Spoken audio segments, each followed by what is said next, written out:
Good afternoon. I want to welcome all of you to the Georgia Museum of Art, where we recognize our role as settlers and guests in Northeast Georgia. The University of Georgia and surrounding region is the ancestral homeland of Muscogee-speaking peoples and Cherokee groups, as well as many other indigenous caretakers. They were the original stewards of this land and water since time immemorial, and continue to retain their ancestral connection to the land and to Georgia. We value the enduring influence of the vibrant, diverse, and contemporary cultures of indigenous peoples.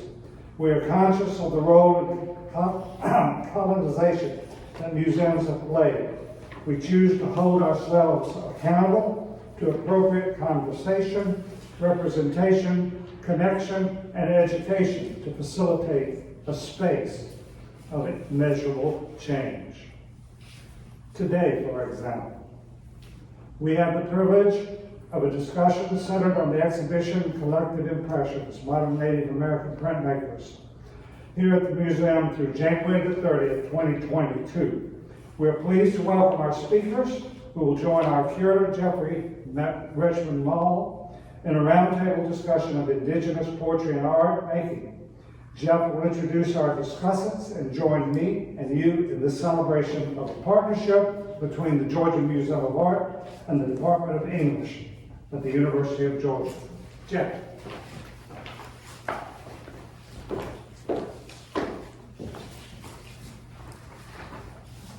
Thank you, Bill. Thanks everyone for being here this evening. I wanted to take a moment to thank our funders and collaborators for this exhibition and this project, particularly the Willson Center for Humanities and Arts at UGA, as well as the Department of English and the Program in Creative Writing. I am going to give a brief overview of the exhibition for those of you who have not yet seen the show, and if you have, hopefully this will be fruitful as well. But I'd encourage you, we're open late this evening, so after the program, feel free to head upstairs to the galleries and enjoy the exhibition. I'm going to introduce our guests shortly after I'm done giving you a bit of an overview, and then we'll have some more conversation.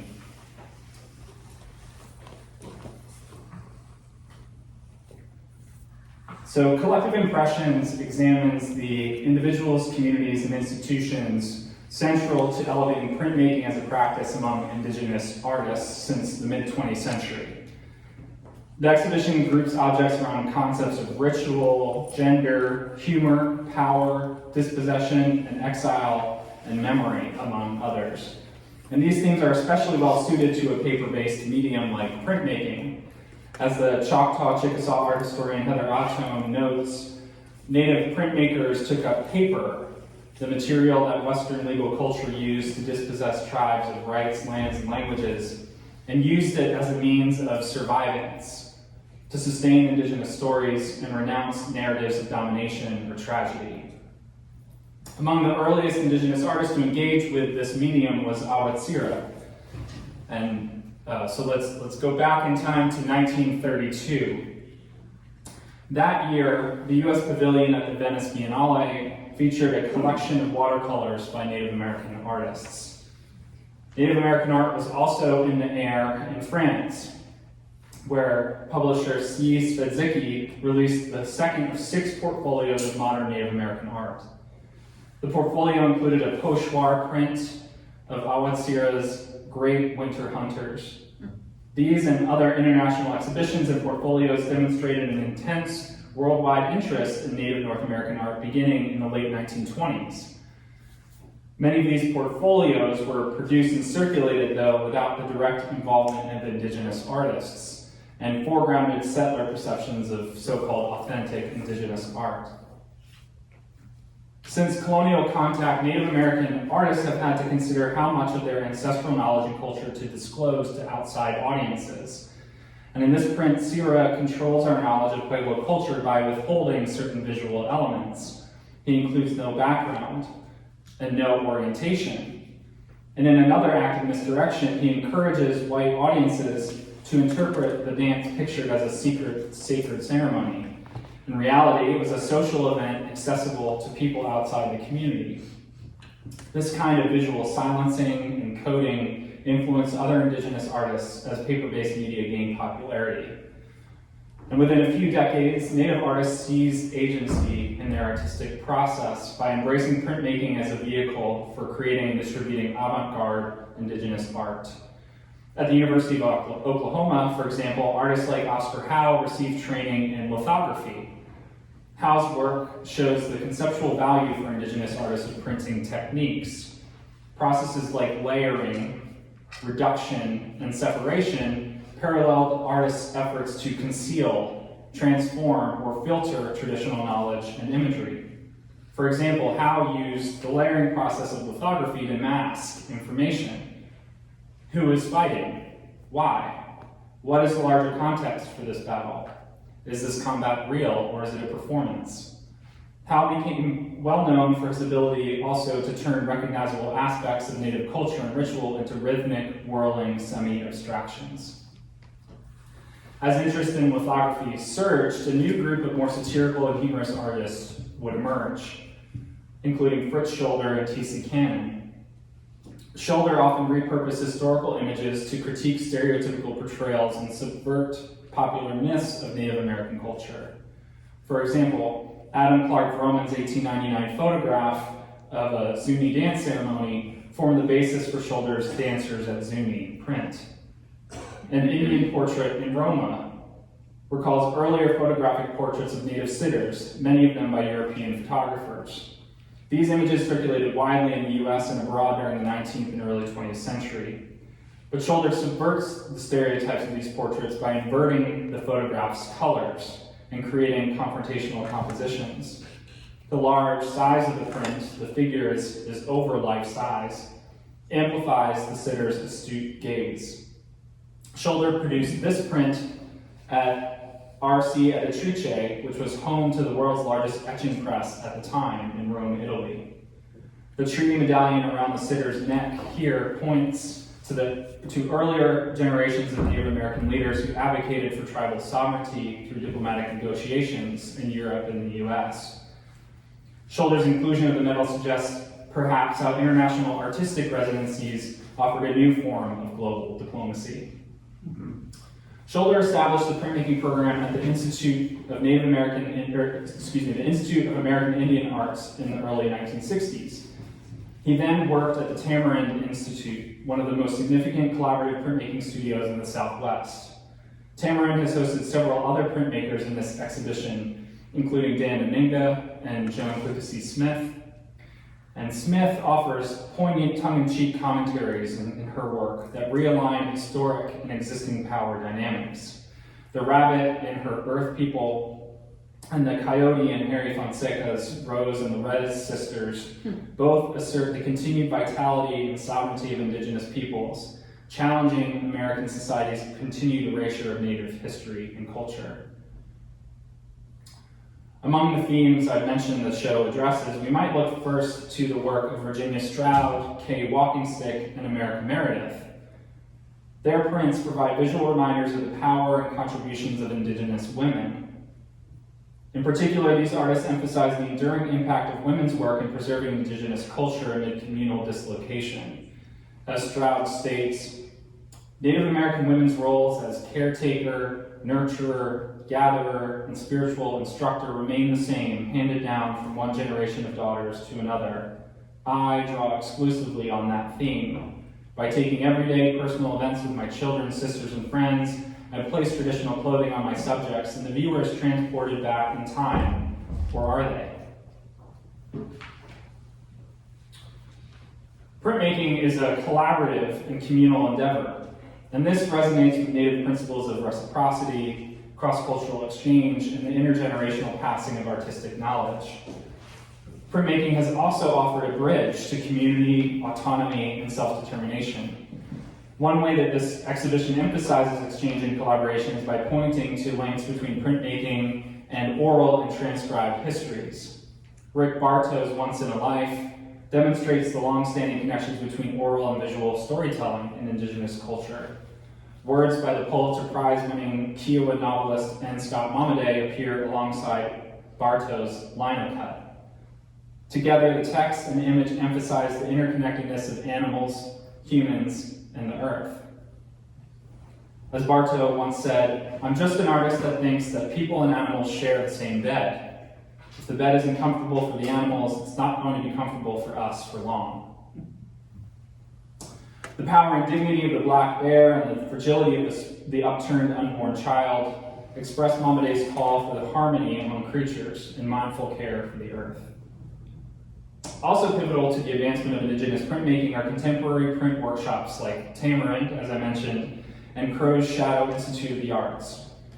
Crow's Shadow is a printmaking atelier on the Umatilla Reservation in Oregon, co-founded by artist James Labrador.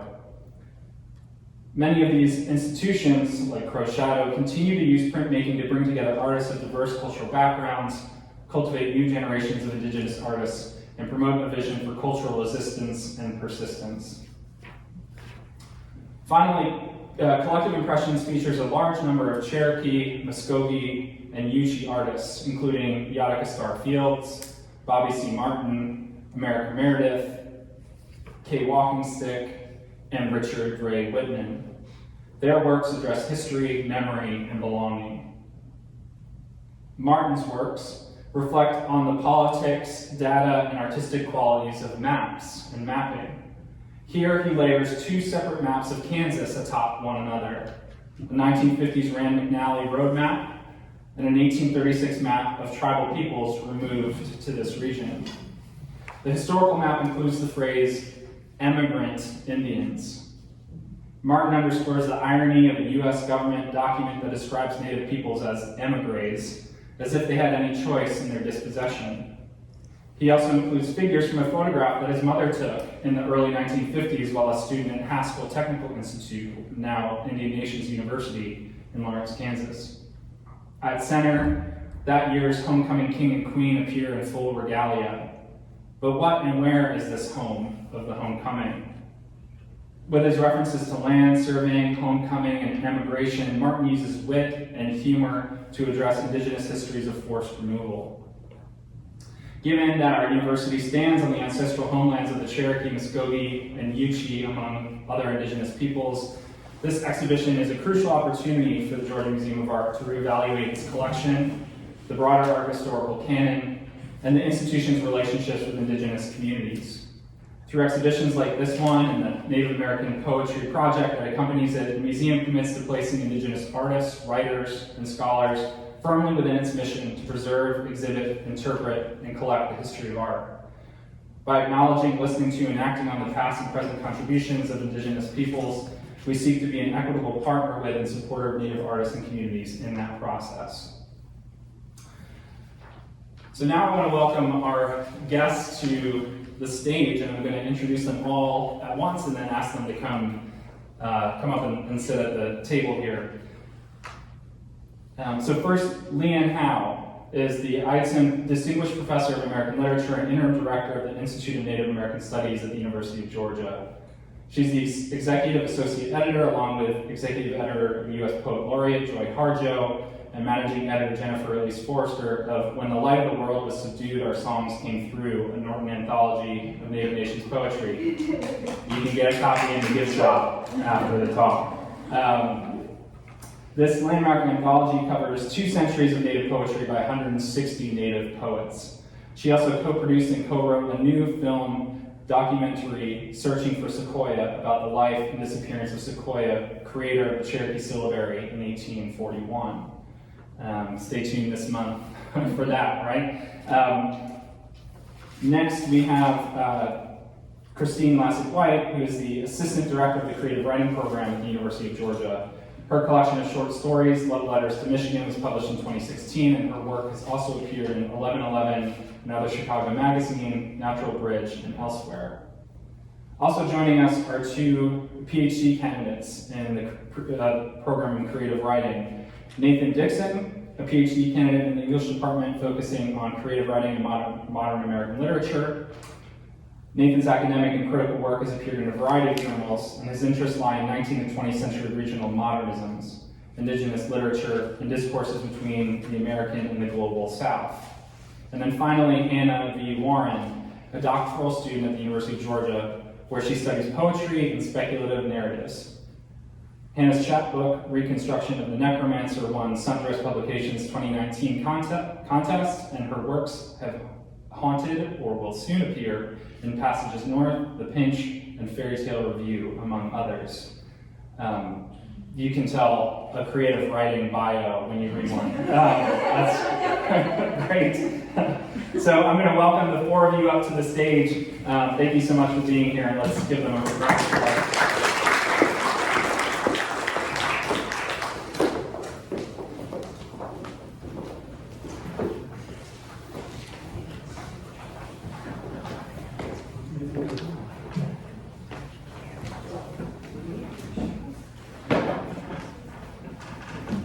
Thank you all for coming. We're so excited to be able to talk about this partnership. I'm going to give you a little overview about how the partnership sort of came to be and some of our thought processes in putting the partnership together. So I first learned about this Native American Printmakers exhibit from Museum Deputy Director Annalise Mundy during an Arts Council meeting. So the Arts Council was formed in 2011 and has representatives from all the arts-making arms on campus, including theater, dance, music, UGA Press, the Georgia Review. We organize the Spotlight on the Arts in November every year, which we're all currently enjoying. But its other goal is to help spread the word about the great programming the arts arms on campus are constantly offering.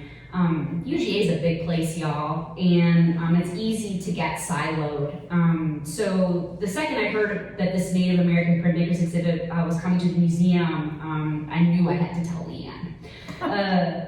Besides her own work and interests, she's also the director of the Institute of Native American Studies. I knew she would want to know about this and be involved. And so we set up a meeting with Jeffrey and Callan early on, and the project just kind of grew from there. So this is not the first time that the creative writing program has partnered with the Georgia Museum of Art. A couple of years ago, many of our students wrote ekphrastic poems in response to the Mary Bendolph quilt exhibit. But in that instance, the writing was directly related to the art. That is not the case with printmaking and poetry. The printmakers were all born in the 20th century, and while most of the poems were written by poets still living, one of the pieces was written in the 1670s. The printmaking and the poetry were not created in response to each other. More, the goal of the exhibit was to put the poetry into conversation with the prints. I think similar themes are explored in the prints and the poetry, but there's still a lot of room for interpretation between the works. And I imagine that each viewer will have a highly individualized experience with the exhibit. And I think that's one of the things that's so cool about it. And once we decided to pair the readings from the Norton Anthology of Native American Poetry that LeAnne co-edited, it was really easy to choose which graduate student readers we'd ask to take part. I am not bragging when I say that all of the writers in the creative writing program are talented and accomplished. They have the publications and accolades to show that.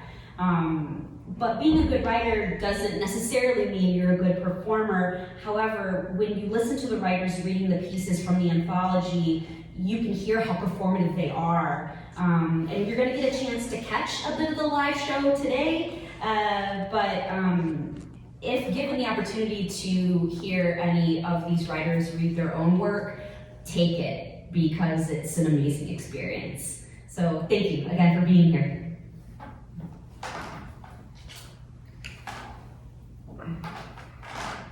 Thank you, Christine and LeAnne and Jeffrey, for having us here. I'm just going to say a word or two about the importance of this project and just my relation to it, and then I think Hannah's going to do the same before we get into it.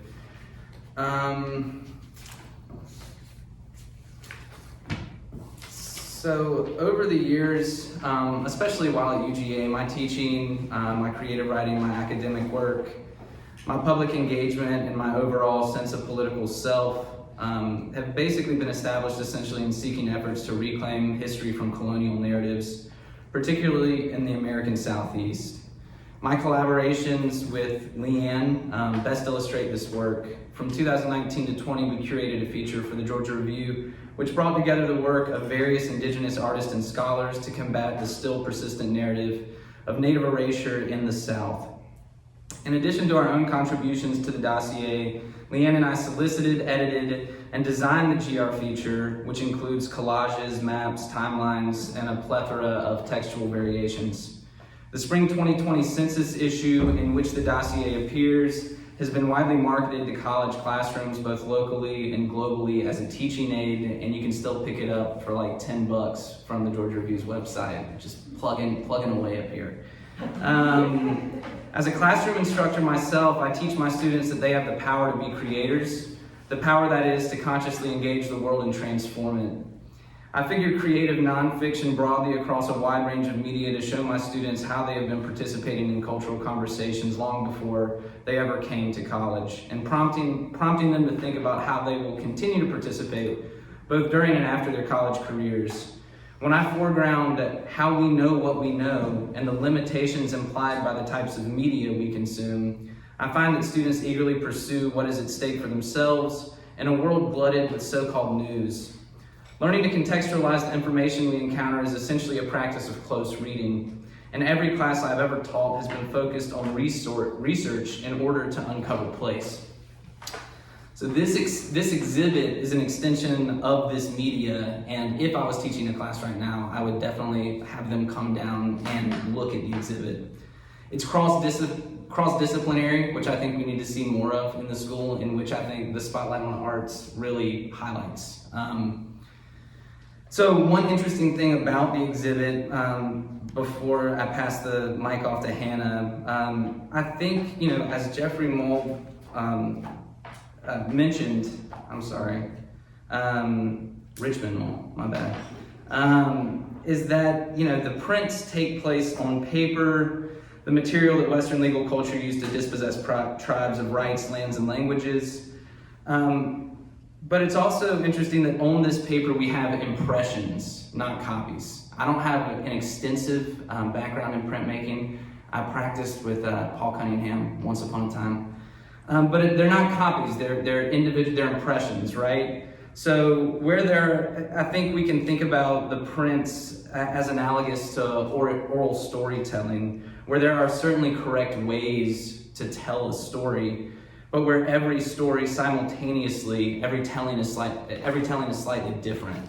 A point highlighted by the oral readings from the Norton Anthology that accompany the prints. It's been great to be a part of this project, and I hope that there will be more collaborations between the Art Museum and the English department, the Creative Writing department in the years to come. Echoing a couple of things that Nate said, thank you so much, Christine, thank you for LeAnne, and thanks to all of the Spotlight folks for having us here. This has been such a great experience to take part in this awesome project. I would love to talk about this project a little bit more as an audience member rather than someone who read out loud. I don't know if y'all have been up to see it, but this project is stunning. When I think about ekphrasis, usually what I'm thinking about is a poem and a piece of visual art that are working in tandem. Usually the poem is going to be responding to that piece of art, but that's not happening here. So when we conceived this project, when it came to be, we had these two very different pieces of art that were made completely separately, as you were talking about earlier, Christine. And then they were matched together to create new meaning. That new meaning is really important to me, and I think it's important to most audience members too. So this is working both in tandem and also as the antithesis of anything that we could consider normal ekphrasis. And so when we're thinking about this ekphrastic work that is the antithesis of ekphrastic work, I think we inherently have to think about intertextuality too. So when I was walking around inside this exhibit, I couldn't help but thinking of reader response theory. So how do we enter a text and understand that text differently because of our backgrounds? How are we entering these pieces of art and thinking about them differently because of our backgrounds? When we're thinking about them in conversation, we're inherently having a different conversation than other people, and I think that's what makes this project so special too. Not only are we responding to the art, but we also have these disembodied voices that are reading poetry to us that we're laying over that art.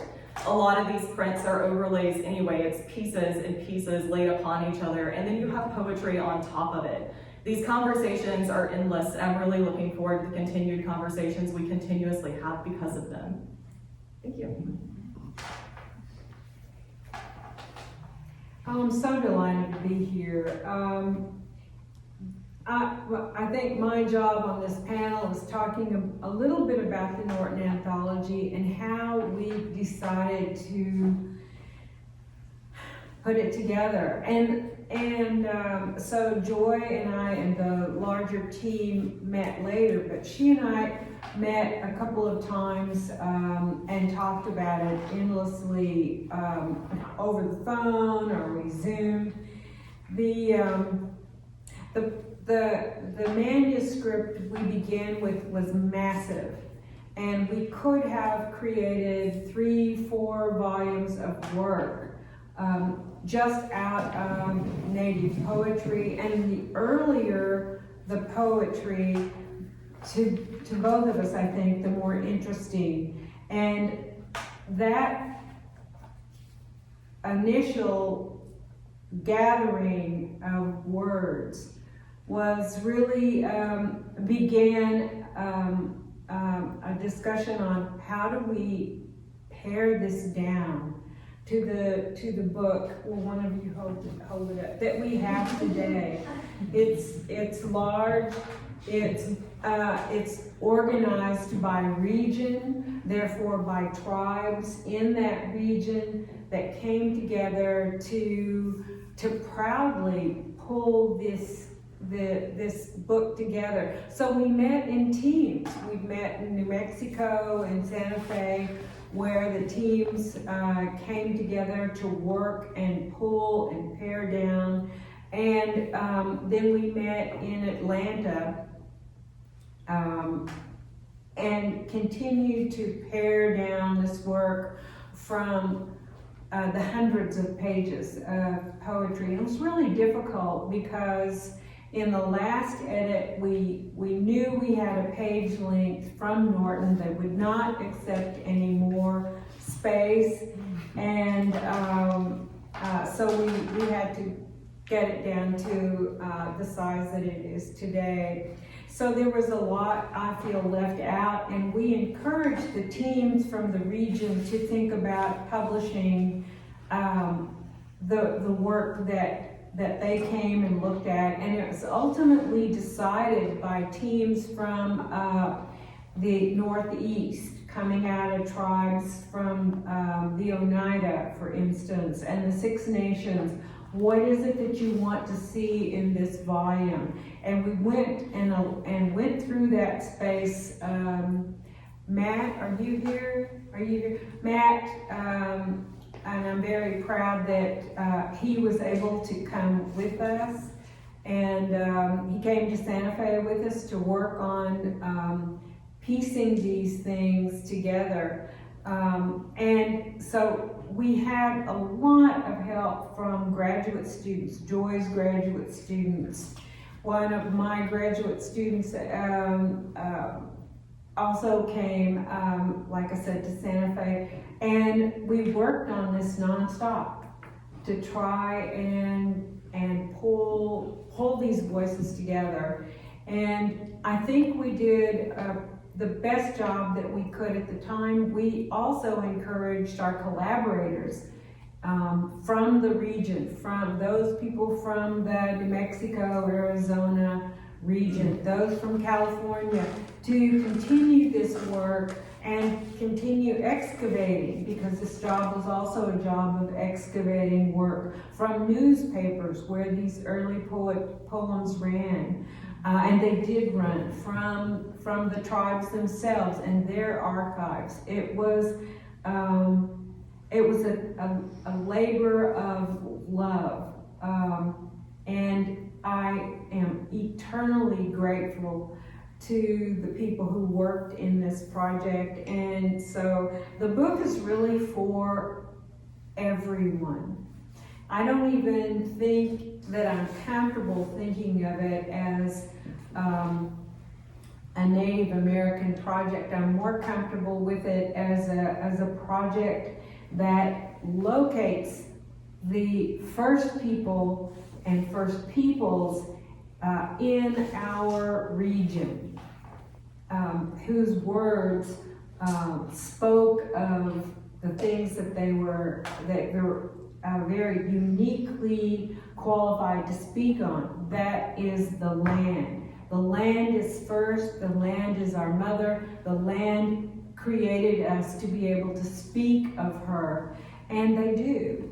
So again, I just want to thank Christine and Jeff for hosting this event. We are enormously proud as writers, especially being a part of this project. We are a continuation of all of you are a continuation of natives speaking this land into being.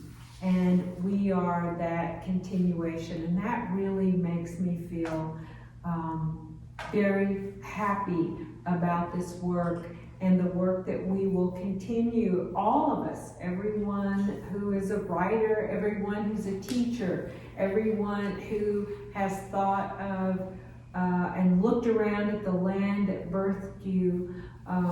This book is for you. So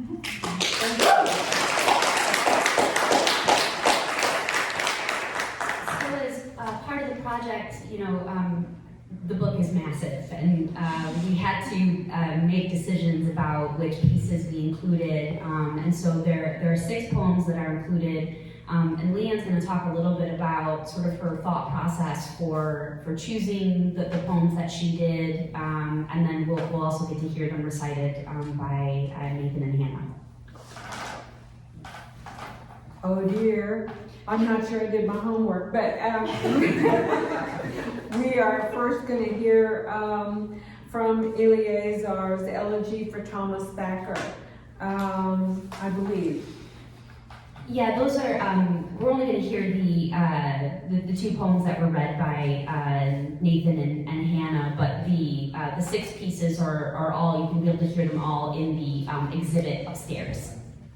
Thank you. As I said, I may have not done my homework, but I just want to say something about this elegy that was written in 1678, and we only have his first name, but this is a beautiful, beautiful elegy to his friend. He was one of the first group, I believe, original group.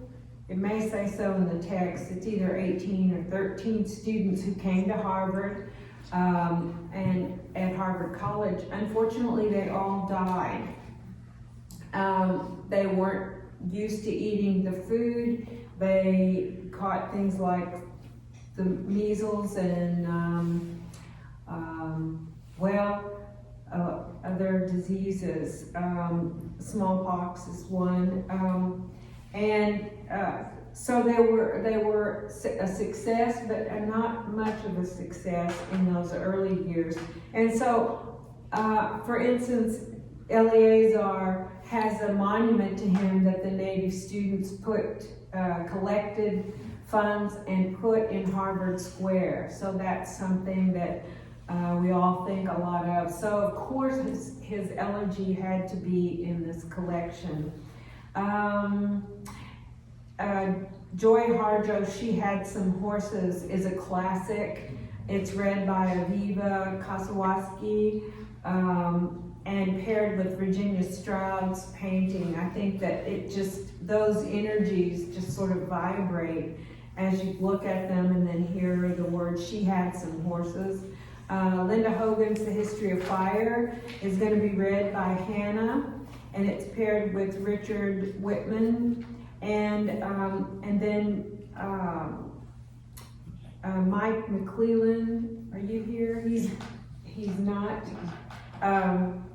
Anyway, he has read Simon Ortiz, and certainly we all know Simon Ortiz's work. He's been working in poetry. He's an elder to many of us, and someone we look up to, but his father's song is read and part of this exhibit. So if you've traveled the exhibit, There Is No Word for Goodbye by Mary Tall Mountain, and it's paired with Jean Quick to See Smith. And these works paired together, as Hannah was saying, are just amazing because of both the energy that they bring, but also the energy between the two pieces of art, visual and the voice.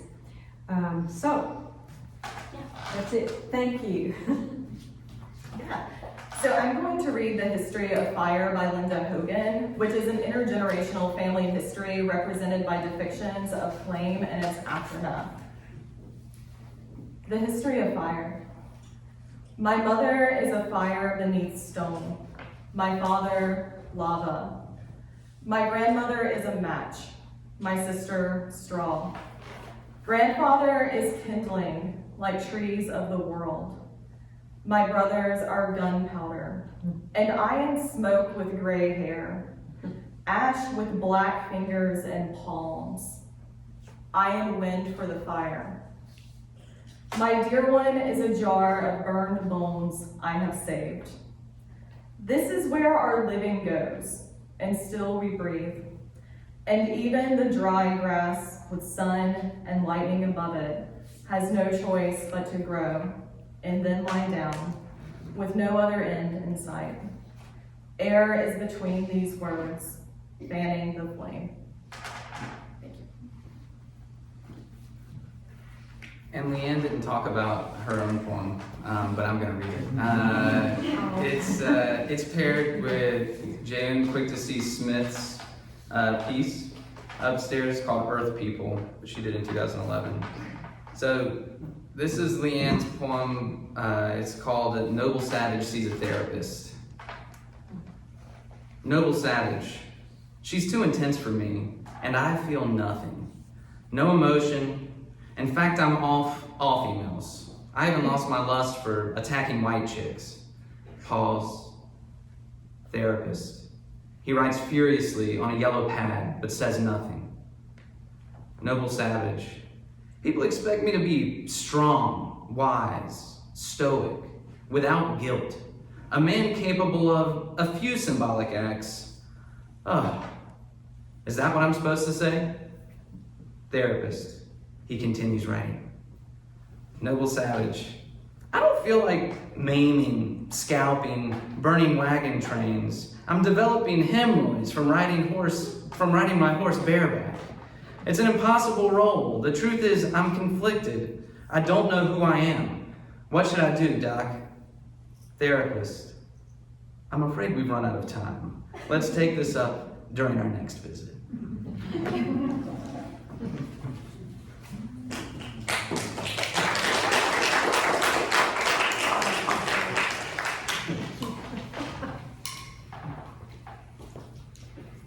So now we have a little bit of time for Q&A. I wonder if, well, first of all, if you all have any comments for one another as you've been talking, any responses. I think, some really rich comments that you all shared. So I want to make sure that you get a chance to do that if you feel like you want to respond to anything that's said.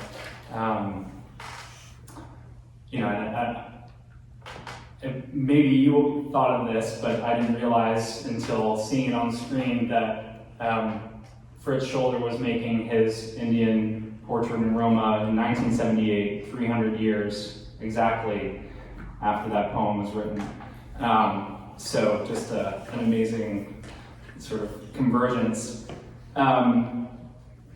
Anything you all want to comment on first? Okay. I've already been talking a lot, so I have questions, but I want to open it up to you all in the audience and bring you into the conversation. Does anyone have questions for the group? Yes. What inspired the title of the anthology? Because I really like the title. Oh, So, and I'm supposed to repeat questions for the recording. The question is, what was the inspiration for the title of the Norton Anthology? I can answer that. I cannot. That title comes from a title poem in the collection. And Joy particularly loved this title. She loved that poem. And I did not.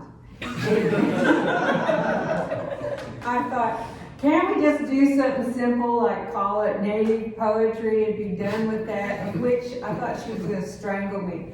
And so the title is, I've grown to love it, and I certainly love the poem, but it is literally from one of the poems in the collection. And what it expresses that I was too thick-headed to see at the time is that we're dawning people from the light. All of us have these, almost all of the tribes I can think of have early creation stories, early poems about the light creating us. And out of that light, we tunneled up through Mother's navel, and there's many, many of those. And so it does work beautifully to define the collection. So I was wrong, and she was right. So thanks for your question. Thank you. Could one of y'all read the title again, please? When the light of the world was subdued, our songs came through. A Norton anthology of Native Nations poetry. Thank you. Other questions? Yes. For you all hosting the print, by the way, thank you very much. I noticed that in your presentation leading in, that you start with a lot of artists who aren't Southeastern, and that certainly reflects what was going on in Oklahoma over the 20th century and the rise of visual artists. But the Southeastern artists are very much coming into their own now, and your presentation reflected that nicely too. But I noticed that it's sort of at the end, and I wonder if that emphasis might change for us as we get to know the burgeoning movement of artists, not just in Oklahoma but elsewhere, but that have their roots in the Southeast, and that would include the literary arts, but certainly very much the visual arts too. Yeah, so the question is about, this focus on, I think it sort of speaks to what LeAnne was talking about with region, and why I set up the lecture in the way that I did, the presentation, and coming to a close with the Muscogee and Cherokee and Yuchi artists. Part of the goal of the exhibition was to give a sense of this history of, how does printmaking take shape and how does it come to be embraced by Indigenous artists since, a beginning, because, 1932 is just a beginning, it's not the beginning. So I start there because that's the start of my story. But the University of Oklahoma, which is you also mentioned in your question, there are these institutions. Another one I didn't mention, Tiwa Enterprises in New Mexico, but in the Southwest, and then in Oklahoma in the Plains, were crucial sites for the training up of these artists. Because if you think about what do you need to make a print, well, you need a press, which is not a small thing. You need a matrix, you need a plate, you need ink and paper. I mean, it is a sort of an industrial undertaking. And so we have to look at the history of printmaking as kind of a history of workshops in a way.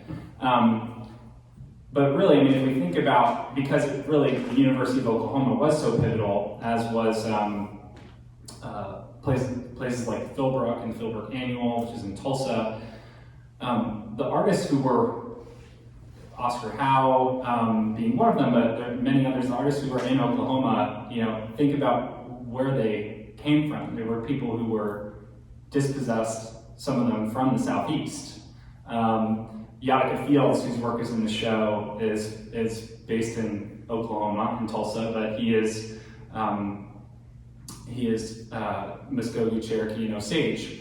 And so, you know, this is all, in a way, kind of in the spirit of something that the English department has done for many years in American Indian Returning. So what we're saying is, you know, the people whose lands we're sitting on right now, many of them are not here. And how do we cultivate opportunities for returning? So to say that the story kind of begins in Oklahoma is also fitting, because this was in histories of removal where the people of this land were exiled to. And so now I think it's all sort of connected, it's all full circle.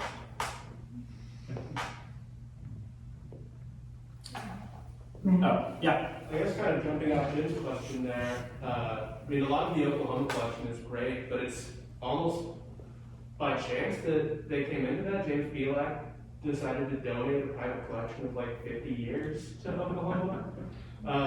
So thinking about the ways that stories interact with place, like these stories are, you know, still in an institutional space of the university, land grant university even.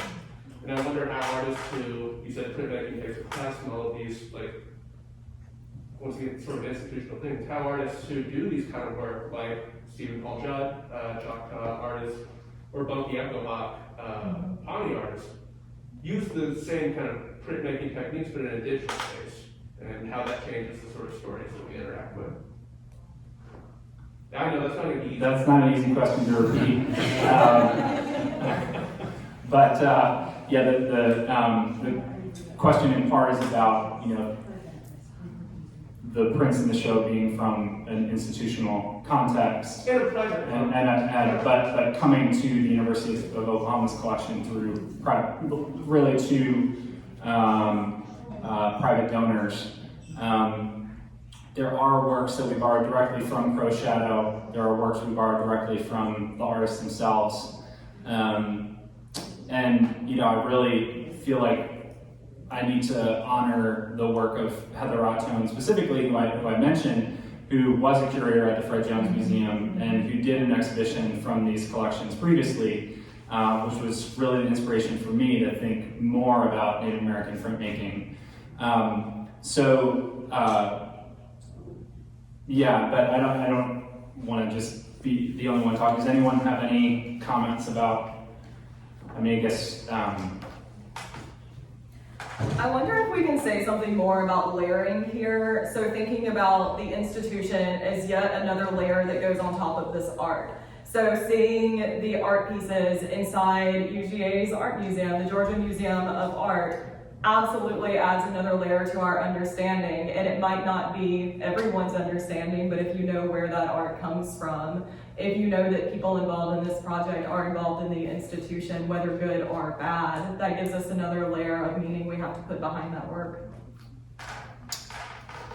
I was also thinking about the particular Smith's painting that was paired with what I read, and there's one little section of it where you can see it almost is like the circle in the upper left-hand corner almost looks like something that you would see printed on like native pottery long before people were printing, like long before printmaking on paper. And I think that like that you kind of asked that at the end of your question, but I think like it's I don't even know if that's what that is, but that's if that's what that's meant to represent. But it does. That's what it looks like to me. And I was thinking a lot about that, about like printing onto pottery as well. That was happening long before on paper. Yeah, if I could go back just to jump through a few slides, so bear with me. If we look at the work of American Meredith, her artist statement is reproduced alongside this print because she said it better than I could. So I just let her words speak for themselves. Another voice in the show, she mentions that the border around her stomp dance image is inspired by the incised lines of carved into clay. And so, there are these very long histories at play here. And so when you talk about the digital printmaking, this is just another medium that is, like any, always indebted to other media. And so, what Hannah says about layering, I think that's exactly right on, because there is all of this intertextual play happening, and to me it also speaks to these this sort of passing of knowledge over time and this continuity of tradition. So I think it's evocative in so many different ways. I did not choose to include any digital work, but certainly the next version of a show like this could. Yeah.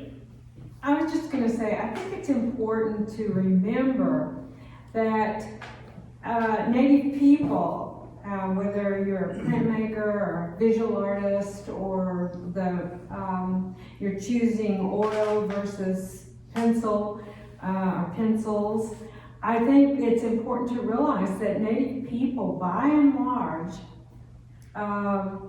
love tools the same way we love new toys to play with, as in the toy of the computer. You get it, you can manipulate images. And so the evolution that's both in the anthology, but is also in the paintings themselves, our evolution is continuing. And I think that's the story of Native people, is that we are a continuance of something that came before and then something that will come after us. And so that's kind of the statement I see at work in the collection, and also the way in which we talk as artists, whether writing or performing. It's a continuation, it's a story that's continuing. And that's why I'm so proud that this is happening at the University of Georgia, where Georgia represents to Indian people ground zero for our destruction. Now think about that. This is the destruction, and our removal here pushes Native people all the way out of this land, period, into what is now Oklahoma. And so it should be a site of return. It should be returning, and we're returning still. And that's the power of really what's happening at Georgia, the work that my colleagues have all put themselves out for makes me enormously proud. To have this go on here really is quite moving. So thank you, and thank you for putting this together. It's really an honor. Yeah. Next question. Any other questions from the audience? Sure. LeAnne, with Joy and Jennifer, did you guys have other colleagues help you in the committee for choosing the Southeastern selections? And regardless, what were your discoveries? What were real gems for you? In the Southeast, there were many that were unique, I thought, to the Southeast, and so we had a lot of fun, and they teased me a lot because Joy and Jennifer are both Muscogee Creeks. Well, here's another Choctaw poem that will not work in this collection. So we had a lot of fun with that, and enough material, I will say, that came out of natives in Oklahoma, especially, our tribes in Oklahoma, that would make up another collection. So one of these days, someone else will pick up that work and put it together, but there was so much of work that came out of the Southeast, the tribes that make up the 5 big tribes. There was so much of it. We felt like we chose the best. Some of it was new to me, and others I had read before, certainly. So I encourage you to look at the book by region. Our region, of course, is the Southeast, but they're the Northeast, Northwest, California and Alaska. These are arranged by land and location. So we had a lot of fun working on it. Matt Cleaver can attest, he was there. We worked a long hours to try to put it together and hold it together, and put out something that we can be proud of. And I really thought of this as a textbook, really, a text for teaching anyone in creative writing. And I am so proud of the program here, our creative writing program here, because all of these folks work in that program and are so dedicated to creating, helping people, whether graduate or undergrad, do the very best work that they can do, that we can foster here at the University of Georgia. It's just such a unique program, I feel, and one that I'm so proud to be associated with. So I will say, when once LeAnne put the work into the book and it was getting ready to be released, we got together to talk about it and how can we promote this and really spread the word. Oprah helped with that. But I think what really struck me, a ton of work went into this project. So much work went into this project, and even so, I think as proud and as excited as LeAnne is about the product that she actually created, I think you're a little bit haunted by the pieces you couldn't include. And it's like there's like a sadness there. And she never could have included everything everyone wanted to include. Decisions had to be made, but I don't know that you'll ever stop thinking about those pieces you couldn't include, LeAnne. That's true. And certainly the Haudenosaunee are never going to get over the fact that they don't dominate the book. And we heard from them. So, we did. And so that was, why aren't there more of us? And so a lot of those questions came up. And it was kind of like, oh my God, everyone is going to be mad. And so it's really been unique to the Haudenosaunee Confederacy of folks. I am telling on them. And but it's also it's out there. Hopefully you all will have a chance to read it and judge for yourselves. Well, on that note, as I mentioned, we do have copies of the book just across the lobby if you'd like to take a look at it. And then I'd encourage you all to go up and see the exhibition. There are instructions on the wall for how to access the audio feature. Look for a little cell phone symbol on the labels with a number for each of the 6 poems that we paired, that you've heard about this evening. and just encourage you to stay and enjoy. But hope you join me in thanking everyone up on the stage here for participating in this event. Thank you all for being here.